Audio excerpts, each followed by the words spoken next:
Hi hello வணக்கம். நான் உங்கள் ஜெயலக்ஷ்மி. என்னோட தலையில் தேய்க்கிறதுக்காக எண்ணெயை இப்போது காய்ச்சி வைக்க போகிறேன்.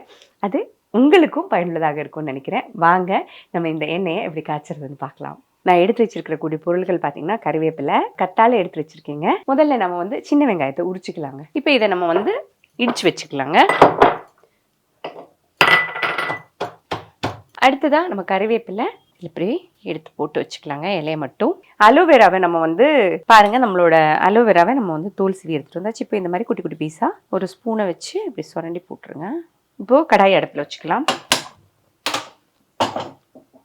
கடாய் நல்லா சூடாயாச்சுங்க. இப்போ நம்ம தேங்காய் எண்ணெய் ஊற்றிக்கலாம். ஒரு 1/4 டீஸ்பூன் அளவுக்கு வெந்தயம் போடுறேங்க.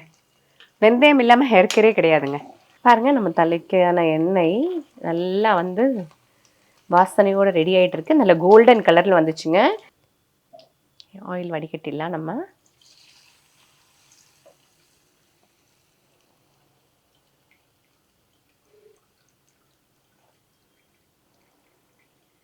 இப்போ பாருங்க, நம்ம எண்ணெய் தயாராயாச்சு. சூப்பராக பாருங்க. இது ஆறின பிறகு நீங்கள் உங்களுக்கு பிடிச்ச பாட்டிலில் நீங்கள் ஊற்றி ஸ்டோர் பண்ணி வச்சுக்கோங்க. கண்டிப்பாக இந்த வீடியோவும் உங்களுக்கு பயனுள்ளதாக இருக்கும்னு நினைக்கிறேன். இதே மாதிரி நான் பயன்படுத்திட்டு வர ஒரு டிப்ஸோட உங்களை சந்திக்கிறேன். அது வரைக்கும் நன்றி, வணக்கம். உங்கள் ஜெயலக்ஷ்மி.